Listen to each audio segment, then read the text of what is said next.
हमारे देश में लाखों लोग बेरोजगार घूम रहे हैं। किसान अपनी जान दे रहे हैं। देश बदहाली की ओर जा रहा है और यहाँ लोग फालतू की बातों में समय बर्बाद कर रहे हैं। अरे मैं पूछता हूँ, और कोई काम नहीं बचा है क्या इन औरतों के पास जो मी टू का नारा लगाए जा रही हैं? मैं पूछता हूँ कि जिस समय इनका शोषण हुआ तब क्यों नहीं आवाज उठाई, जो अब चिल्ला रही हैं, झूठा प्रचार कर रही हैं, षड्यंत्र रच रही हैं पुरुषों के खिलाफ। और कुछ नहीं, या फिर हो सकता है मीडिया की नज़र में रहने के लिए ये मी टू अभियान से जुड़ गई हो। बंद करो टीवी, कुछ नहीं रखा है इन सब में। झल्लाते हुए सुजीत ने खुद ही टीवी ऑफ कर दिया और फिर रिमोट को एक तरफ फेंकते हुए ऑफिस जाने के लिए तैयार होने लगा। अच्छा, ये औरतें बकवास कर रही हैं और तुम सारे मर्द दूध के धुले हो, क्यों? रोटी को तवे पर पटकती हुई मनोरमा कहने लगी। स्वाभाविक भी है। जिस समाज में एक नारी की चुप्पी को उसकी शालीनता और गरिमामय व्यक्तित्व का मूलाधार माना जाता रहा हो, वहाँ शोषण के विरुद्ध उसकी आवाज झूठी ही मानी जाएगी। मनोरमा तल्खी से बोली, मैं ऐसा नहीं कह रहा हूँ, पर अब 10-15 या 20 साल पुरानी बातों को कुरेदने का क्या मतलब है बताओ? जब उनके साथ ऐसा कुछ हुआ था, तब क्यों नहीं आवाज उठाई थी, जो अब चिल्ला रही हैं? मैं ये कह रहा हूँ। शर्ट का बटन लगाते हुए सुजीत बोला। सुजीत की बातों पर मनोरमा को हैरानी भी हुई और गुस्सा भी आया। बोली, तुम्हें ये चीखना चिल्लाना लगता है, पर मुझे तो इसमें एकदम हकीकत नजर आ रही है सुजीत। दरअसल गलती सिर्फ मर्दों की ही नहीं, समाज की भी है, जहाँ प्रताड़ित होने के बाद भी औरतों को ही चुप रहने को कहा जाता है। अगर दफ्तर में लड़कियां शोषण के प्रति आवाज उठाती हैं तो जॉब चली जाती है, और घरेलू स्त्री ऐसा करे तो इतनी उसकी हिम्मत कहाँ? समाज में औरतों को बचपन से ही ये शिक्षा दी जाती है कि वे शर्म का आभूषण पहन कर रखें। लेकिन पुरुषों के लिए खुली छूट क्यों? महिलाएं क्या पहने क्या नहीं, ये उनकी अपनी मर्जी होनी चाहिए, ना कि दूसरों की। फिर वैसे भी शर्म हया देखने वालों की आंखों में होती है सुजीत, कपड़ों या आचरण में नहीं। लेकिन लद गया अब वह जमाना। सच कहूं तो मुझे बड़ी खुशी हो रही है ये देखकर कि भारत के इतिहास में शायद ये पहला मौका है जब मर्द भयभीत दिखाई दे रहे हैं कि कहीं उनके अतीत में किए गए अपराध का पिटारा ना खुल जाए। अभिमान से सिर ऊंचा कर मनोरमा बोली, बहुत दे चुकी सीता अग्नि परीक्षा, अब पुरुषों की बारी है। क्यों? स्त्री सिर्फ शरीर नहीं है, बल्कि उसमें सांस और स्पंदन भी है। और ये बात अब पुरुषों को समझनी पड़ेगी कि नारी का भी अपना वजूद है। वह सिर्फ सहती नहीं, सोचती भी है। मनोरमा की लंबी चौड़ी बातें सुन सुजीत का दिमाग भर गया। अतः झल्लाते हुए बोला, बस हो गया?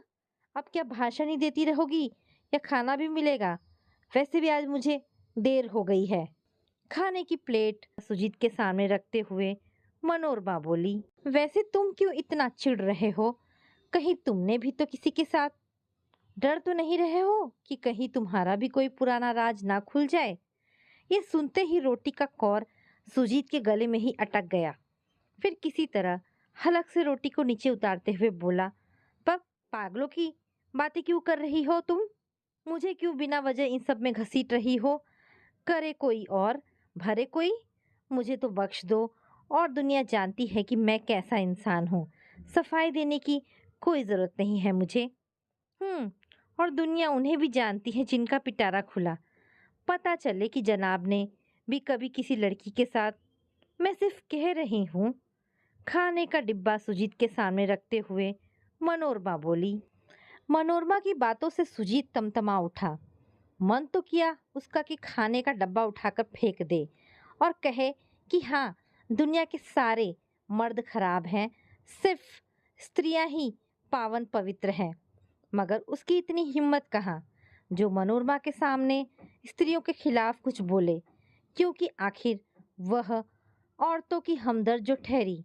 किसी शोषित महिला के बारे में कुछ सुना नहीं कि सहेलियों के साथ मोर्चा लेकर निकल पड़ती है। क्या अब अपने पति पर तुम्हें विश्वास नहीं रह गया? और क्या मैं तुम्हें इतना गिरा हुआ इंसान लगता हूँ जो ऐसी बातें बोल रही हो? मनोरमा को लगा कि कहीं सुजीत उसकी बातों को दिल से ना लगा बैठे, इसलिए खुद को शांत कर बोली, अरे मैं तो बस ऐसे ही बोल रही थी। और क्या मैं तुम्हें नहीं जानती? चलो अब निकलो ऑफिस के लिए, वरना कहोगे मैंने ही देर करवा दी। वैसे भी आज मेरी जरूरी मीटिंग है, सुजीत ने मुस्कुराते हुए कहा, और फिर हमेशा की तरह बाय कहकर ऑफिस निकल गया। लेकिन उसके माथे पर चिंता की लकीरें साफ दिखाई दे रही थी। डर तो उसे सताने ही लगा था अपने भविष्य को लेकर। सोचकर ही सिहर उठता कि अगर मीटू की चपेट में वह भी आ गया तो क्या होगा। मनोरमा तो एक पल भी उसे बर्दाश्त नहीं करेगी, और तो और उसे सजा दिलवाने में भी पीछे नहीं रहेगी। अपने बच्चों की नज़रों में भी उसकी इमेज खराब हो जाएगी, सो अलग कहीं मुंह दिखाने लायक नहीं रह जाएगा। समाज में बनी बनाई इज्जत मिट्टी में मिल जाएगी। मीटिंग में भी सुजीत बस यही सब सोचता रहा। ऑफिस के किसी काम में आज उसे मजा नहीं आ रहा था, और ना ही किसी स्टाफ को वह कुछ काम करने को कह रहा था, वरना तो किसी को ठीक से सांस तक नहीं लेने देता, सबके सिर पर सवार रहता। क्या बात है यार, आज बॉस बड़े चुप चुप लग रहे हैं, ना चीखना ना चिल्लाना, बस चुपचाप जाकर कैबिन में बैठ गए। गुड मॉर्निंग बोला तो कोई जवाब नहीं दिया। कहीं इन पर भी किसी मैडम ने मीटू का केस तो नहीं कर दिया? ठहाके लगाते हुए नीलेश ने कहा, तो उसकी बात पर औरों को भी हंसी आ गई। सही कह रहा है यार, वरना तो आते ही हमें घूरने लगते थे, मगर आज नजरें नीचे किए किसी गहरी चिंता में डूबे हैं। क्या बात हो सकती है? नीलेश फिर बोला, हाँ यार, मुझे तो लगा था डांटने के लिए बुलाया है, पर कहने लगे कि उन्होंने मेरी छुट्टी मंजूर कर दी है। अभिषेक ने कहा। तो वहां बैठे सभी हैरान रह गए, क्योंकि मजाल थी जो किसी को वह बिना नाक रगड़ाए छुट्टी दे दे। खैर जाने दो ना, हमें क्या, हो गई होगी पत्नी से लड़ाई और क्या, कहकर सभी अपने अपने काम में लग गए। भरे मन से जैसे ही सुजीत घर पहुंचा, देखा मनोरमा किसी से फोन पर बातें कर रही थी, जोर जोर से कह रही थी, एकदम नहीं छूटना चाहिए वह इंसान। समझता क्या है, भेड़िया कहीं का। बड़ा संस्कारी बना फिरता था, पर चाल चलन तो देखो, नाती पोतों वाला होकर ऐसे कुकर्म, और वह भी अपनी बेटी समान लड़की से। क्या हुआ? धीरे से सुजीत ने पूछा। आ गए तुम? अभी मैं तुम्हें ही फोन लगाने वाली थी। पता है, वे गिरीश जी, अरे हमारे पड़ोसी, उन पर किसी लड़की ने हैरेसमेंट का केस किया है।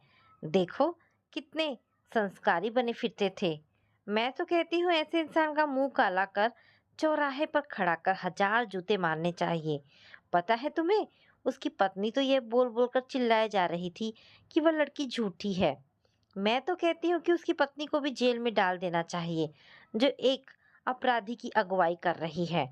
गुस्से से अपनी आंखें लाल कर मनोरमा बोली, हो सकता है गिरीश जी सही कह रहे हो, और वह लड़की झूठ। झूठ? बीच में ही मनोरमा बोल पड़ी, अरे वे सच बोल रहे हैं। क्यों? क्या वह लड़की पागल है जो खुद को ही बदनाम करेगी? जरूर कुछ किया ही होगा, तभी तो वह बोल रही होगी। इसीलिए अपराध करके भी मर्द बच निकलते हैं, क्योंकि उनकी पत्नियां उन्हें बचाने के लिए दीवार बनकर उनके सामने खड़ी हो जाती है। जानती है कि पति अपराधी है, फिर भी सच कहती हूँ, अगर उसकी जगह मेरा पति होता ना, तो मैं उसे ना छोड़ती, जेल भिजवा कर ही रहती, साले को। मनोरमा के मुंह से ऐसी बातें सुनकर सुजीत के रोंगटे खड़े हो गए। सोचो, खुद की भी बेटी है, अगर उसके साथ कोई ऐसा करे तो? छी!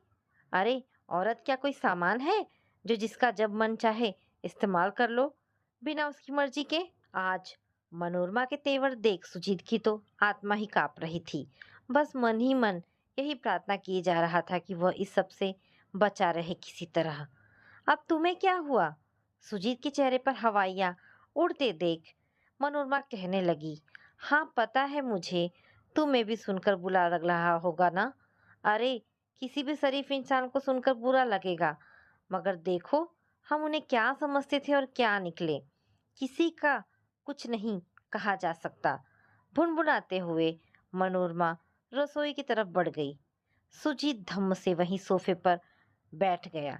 सोचने लगा कि आज जिस तरह से संस्कारी गिरीश अंकल की थू थू हो रही है, कल उसकी भी बारी ना हो। फिर कैसे नजरें मिलाएगा वह अपनी बेटियों से। गुमसुम सा वह आकर कमरे में बैठ गया। मनोरमा ने पूछा, कुछ खाओगे? बच्चे और मनोरमा तो सो गए। उसकी आंखें अब भी जाग रही थी। अचानक उसके दिल में एक शूल सा उठता, फिर शांत हो जाता। कभी वह अपने सो रहे बच्चों को निहारता, तो कभी एकटक मनोरमा को देखता। आज मनोरमा उसे उसकी पत्नी नहीं, बल्कि चंडिका का रूप लग रही थी, जो छूते ही भस्म कर देगी। इसीलिए वह हॉल में जाकर सोफे पर सोने की कोशिश करने लगा। लेकिन वहां भी उसे कहाँ चैन। घर का एक एक सामान जैसे उसके मुंह चिढ़ा रहा हो, हंस रहा हो उस पर और कह रहा हो, देख रहे हो कैसी उल्टी गंगा बह रही है। नहीं बच पाओगे तुम भी, सुजीत बाबू। देर सबेर ही सही, पर कर्मों का फल तो सबको मिलता है, तुम्हें भी जरूर मिलेगा। उनकी बातें सुनकर वह घबराकर उठ बैठता और लंबी लंबी सांसें लेने लगता। डर के मारे हालत खराब हो रही थी उसकी, पर बताए तो किसे और क्या। सोचकर ही कपकपा उठता कि अगर उसके किए गए गुनाह सबके सामने आ गए तब क्या होगा। उसकी तो बसी बसाई गृहस्थी ही उजड़ जाएगी। नहीं नहीं, ऐसा कुछ नहीं होगा। क्यों मैं बेकार की बातें सोच रहा हूँ। वो कभी अपना मुंह नहीं खोलेगी, और अगर खोल दिया तो मैं उसे झूठा साबित कर दूंगा। कह दूंगा वही मुझ पर डोरे डाल रही थी।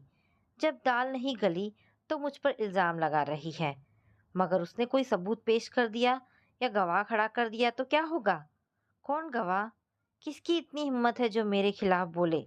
वो खुद से ही सवाल जवाब किए जा रहा था और परेशान हुए जा रहा था। सुनैना के साथ किए गए एक एक अत्याचार आज उसकी आंखों के सामने चलचित्र की भांति नाचने लगे। बात 5 साल पहले की है। जिस कंपनी में सुजीत बॉस था, उसी कंपनी में सुनैना भी काम करती थी, पर छोटे पद पर। चूंकि सुजीत सुनैना का बॉस था, इसलिए उसकी मजबूरी थी उसकी हर बात को मानना। गोरा रंग, लंबे घने बाल, मोटी मोटी झील सी आंखें और उसका छरहरा बदन देख सुजीत उसे देखता ही रह जाता। जिस तरह वह उसे नजरें गड़ाए देखा करता, उससे सुनैना एकदम असहज हो जाती और अपने कपड़े ठीक करने लगती। जानती थी वह कि उसे लेकर सुजीत के विचार कुछ ठीक नहीं है, इसलिए वह अपना काम समय के साथ कर लिया करती, ताकि सुजीत को उसे कुछ कहने का मौका ही ना मिले। फिर भी किसी न किसी बहाने वह उसे अपने कैबिन में बुला ही लेता और घंटों बेमतलब के कामों में उलझाए रखता। जब वह कामों में उलझी रहती, सुजीत लगातार अपनी नजरें उस पर ही टिकाए रखता। आप कितने भी अपने काम में व्यस्त क्यों ना हो, अगर कोई आपको एकटक निहार रहा हो तो आपकी नजरें खुद ब खुद उसकी ओर चली जाती है। ऐसा अक्सर होता है। जब सुनैना की नजर सुजीत पर पड़ती, तब भी ढीठ की तरह वह उसे इसी प्रकार निहारता रहता। हार कर सुनैना ही अपनी नजरें नीची कर लेती या वहां से हट जाती। सुनैना को अब सुजीत के सामने जाने से भी डर लगने लगा था, क्योंकि जिस तरह से वह उसके सीने पर अपनी नजरें गड़ाए रखता, उससे वह सहम सी जाती। सुजीत के डर से ही अब उसने जीन्स टी शर्ट और स्लीवलेस कपड़े पहनने छोड़ दिए थे। जानबूझकर ढीले ढाले सूट पहनकर ऑफिस जाती, ताकि सुजीत उसे ना देखे, पर उसकी गंदी नजरें फिर भी उसे घूरती रहती। कई बार तो वह जानबूझकर उससे टकरा जाता, फिर भी सुनैना ही सॉरी बोलती। एक बार तो उसने उसके कमर पर हाथ भी रख दिया और फिर सॉरी सॉरी कहने लगा, लेकिन सुजीत ने ऐसा जानबूझकर किया। ये बात सुनैना जानती थी। ऐसा पहली बार नहीं हुआ था। जब भी मौका मिलता, वह सुनैना को यहाँ वहाँ टच कर देता और बेचारी कुछ ना बोलकर आगे बढ़ जाती। रोना आता उसे अपनी हालत पर। सोचती क्या लड़की होना इतना बड़ा पाप है। शुरू से ही सुनैना पर उसकी गंदी नजर थी। जानता था वह कि यह जॉब उसके लिए कितनी मायने रखती है, क्योंकि उसके घर में कमाने वाला उसके सिवाय और कोई नहीं था। पिता की असमय मृत्यु ने घर परिवार की सारी जिम्मेदारी उसके कंधों पर डाल दी। इसी कारण वक्त बेवक्त सुजीत उसका फायदा उठाता रहता था। उस दिन जानबूझकर सुजीत ने सुनैना को देर रात ऑफिस में रोक लिया था और कहा कि वह उसे घर छोड़ देगा। ऑफिस के चपरासी सुरेश को भी उसने छुट्टी दे दी, लेकिन सुनैना जल्दी जल्दी अपना काम निपटाकर वहां से जाने ही लगी थी कि पीछे से आकर सुजीत ने उसे अपनी बाहों में दबोच लिया और उसे यहाँ वहां छूने लगा। सुजीत सर, ये क्या कर रहे हैं आप? छोड़िए मुझे, कहकर सुनैना ताकत लगाकर उसकी पकड़ से निकली ही थी कि फिर से उसने उसे दबोचना चाहा। ये बोलकर कि इसी मौके की तो उसे कब से तलाश थी, लेकिन ऐन वक्त पर वही सुरेश चपरासी वहां पहुंच गया और सुनैना बच गई, वरना तो आज सुजीत उसे नहीं छोड़ता। शायद वह सुरेश भी सुजीत के गंदे इरादे भाप गया था, इसलिए अपना खाने का डब्बा छूट जाने का बहाना कर वापस आ गया और सुनैना की जिंदगी बर्बाद होने से बच गई। मन ही मन सुजीत ने उस सुरेश को हजारों गालियां दी और बेचारे को कामचोर का नाम देकर ऑफिस से निकलवा दिया। लेकिन सुनैना अब सतर्क रहने लगी थी, समय के साथ काम करती और सबके साथ ही निकल जाती। लेकिन सुजीत मौका तलाश रहा था कि किसी तरह उसे अपने जाल में फंसाने का। उस रोज सुजीत ने उसे फोन करके बोला कि कल ऑफिस के काम से उसे उसके साथ दूसरे शहर जाना होगा। वह तैयार रहे, लेकिन वह बहाने बनाने लगी। मैं तुमसे पूछ नहीं रहा हूँ, बता रहा हूँ, और खुशी मनाओ कि तुम्हारा बॉस तुम्हें अपने साथ बाहर ले जा रहा है, वरना तुम जैसी लड़कियों को पूछता कौन है? अजीब तरह से हंसते हुए सुजीत ने कहा। सुजीत उससे तन का सुख चाहता था, ये बात सुनैना समझ गई थी, इसलिए जितना भी हो सकता वह उससे दूर रहने की कोशिश करती। ये भी जानती थी कि सुजीत बहुत ही पावरफुल इंसान है, चाहे तो उसकी जॉब भी छीन सकता है, इसलिए वह उससे पंगा भी नहीं लेना चाहती थी। कभी कभी तो उसका मन होता कि अपनी माँ को सब बता दे, पर इसलिए अपने होठ सी लेती कि जानने के बाद उसकी माँ जीते जी मर जाएगी। जब घर में सब सो जाते तब वो अपनी बेबसी पर रोती। कभी कभी उसका मन करता कि जॉब छोड़ दे, कभी करता कि अपनी जान ही ले ले, पर जब माँ और भाई बहन का ख्याल आता तो अपना इरादा बदल देती। अब सुनैना ऐसी कोशिश में थी कि कहीं और जगह जॉब मिल जाए तो सुजीत जैसे शैतान का सामना न करना पड़े। और अब तो उसकी शादी भी होने वाली थी, तो इस बात का उसे डर सताने लगा था कि अगर लड़के वालों को कुछ भनक मिल गई तो क्या होगा। आखिरकार उसे दूसरी जगह जॉब मिल ही गई। कुछ महीने बाद उसकी शादी भी हो गई। जानबूझकर उसने अपना फ़ोन नंबर बदल लिया ताकि भविष्य में कभी सुजीत उसे परेशान ना करे। कहते हैं बीते दुखों और आने वाले सुखों के बीच देहरी भर का फासला होता है, और ये देहरी ढहने नहीं देना चाहती थी। कटी पतंग का आसमान में उड़कर गुम हो जाना उसकी हार नहीं बल्कि जीत है, और सुनैना जीतना चाहती थी। परंतु ये बात सुनैना को नहीं पता थी कि आज सुजीत खुद ही उससे भय खाए हुए हैं। सुनैना के नाम से ही अब उसे डर लगने लगा है। रात रात भर वह सो नहीं पाता, सोचता है पता नहीं कब सुनैना नाम का यमराज उसके ऊपर बंदूक तानकर खड़ा हो जाए। कोई अनजान व्यक्ति घर में आ जाए या कुरियर वाला कुछ देकर चला जाए तो उसे लगता कि सुनैना ने ही कुछ भेजा होगा। दरवाजे की एक छोटी सी घंटी भी उसका दिल दहला देती। जोर जोर से सांसें भरने लगता लगता सुनैना ही आई होगी। परसों की ही बात है, एक व्यक्ति मनोरमा के हाथ में एक लिफाफा दे गया। सुजीत को लगा कि जरूर सुनैना ने ही कुछ भेजा होगा। मनोरमा के हाथ लग गया तो वह तो गया काम से। कौन है? क्या है इसमें? घबराते हुए उसने पूछा। पता नहीं, लगता है कोई फोटो वोटो है, लिफाफा खोलते हुए मनोरमा बोली। लेकिन जब तक मनोरमा लिफाफा खोल पाती, सुजीत ने उसके हाथ से पैकेट छीन लिया और कहने लगा, ऐसे कैसे बिना जाने ये लिफाफा खोल सकती हो? अरे पागल हो गए हो क्या? क्या हो गया है तुम्हें? क्यों नहीं खोल सकती मैं यह लिफाफा? डर तो ऐसे रहे हो जैसे इसमें तुम्हारा कोई पुराना राज छिपा हो। मनोरमा की बातें उसके दिल में कांटे की तरह चुभ गई। कहते हैं ना कि चोर की दाढ़ी में तिनका, वही सुजीत के साथ हो रहा था। हर बात पर उसे डर लगता कि कहीं वह पकड़ा ना जाए, पुराने राज ना खुल जाए। लेकिन उसने तब राहत की सांस ली जब लिफाफे में कुछ और निकला। जैसे जैसे मीटू का प्रचार गरमाता जा रहा था, सुजीत की दिल की धड़कनें बढ़ती ही जा रही थी। उसकी रातों की नींद और दिन का चैन उड़ा हुआ था। पल पल वह डर के साए में जी रहा था। कभी सोते सोते जाग जाता, तो कभी बैठे बैठे अचानक उठकर यहाँ वहाँ घूमने लगता। हैरान थी मनोरमा उसके व्यवहार से। सोचती, कहीं दिमाग तो फिर नहीं गया इनका। मगर सुजीत के मन की हालत वह क्या जाने भला। वर्षों पहले उसके किए पाप अब उसके गले की हड्डी बन चुके थे। सोचता, काश सुनैना मिल जाए और वह अपने किए की उससे माफ़ी मांग ले तो सब ठीक हो जाएगा। कभी सोचता, काश बीते पल वापस लौट आए और वह सब सुधार दे। लेकिन क्या बीते पल कभी वापस आए हैं? फिर सोचा, क्यों ना खुद जाकर सुनैना से उसके बाद की क्षमा मांग ले। जरूर वह उसे माफ़ कर देगी। आखिर एक स्त्री का दिल बहुत बड़ा होता है। बहुत ढूंढने पर सुनैना का पता उसे मिल ही गया। लेकिन तब उसकी सिट्टी पिट्टी गुम हो गई।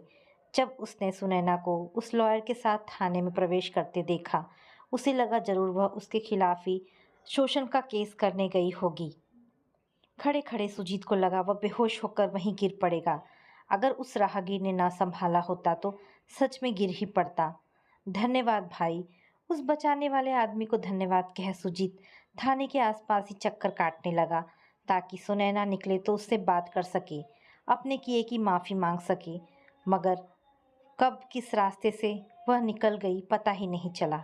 इस तरह उसे हफ्तों बीत गए, पर सुनैना से बात ना हो पाई और ना ही पता लग पाया कि क्यों वह थाने आई थी। लेकिन एक दिन उसे पता चल ही गया कि वह यहाँ अपने भाई की पत्नी की शिकायत पर पैरवी कर रही है। किसी तरह अपने भाई को सज़ा से बचाना चाह रही है और इसलिए वह वकील के साथ थाने आई थी। दरअसल उसकी भाभी ने उसके भाई पर उसे मारने पीटने को लेकर पुलिस में शिकायत कर दी थी, इसलिए वह थाने के चक्कर काट रही थी। सारी बात जानने के बाद सुजीत ने राहत की सांस ली। लगा वह बच गया। तभी उसका फ़ोन घनघना उठा। देखा तो मनोरमा का फ़ोन था। चिल्लाए जा रही थी कि वह कहाँ है और अब तक घर क्यों नहीं आया। जैसे ही सुजीत घर पहुंचा, दानव की तरह मनोरमा उसके सामने खड़ी हो गई और पूछने लगी कि अब तक वह कहाँ था। फिर बताने लगी थी कि गिरीश अंकल फिलहाल तो जमानत पर छूट गए, लेकिन बच नहीं पाएंगे। उनका किया पाप एक ना एक दिन ले ही डूबेगा उन्हें। अब फिर सुजीत को डर सताने लगा। सोचने लगा कि पता नहीं कहीं सुनैना का दिमाग फिर गया तो भले ही सुजीत आज खुद को बचा हुआ समझ रहा है, पर तलवार तो उसकी भी गर्दन पर टंगी है। जो जाने कब गिर जाए।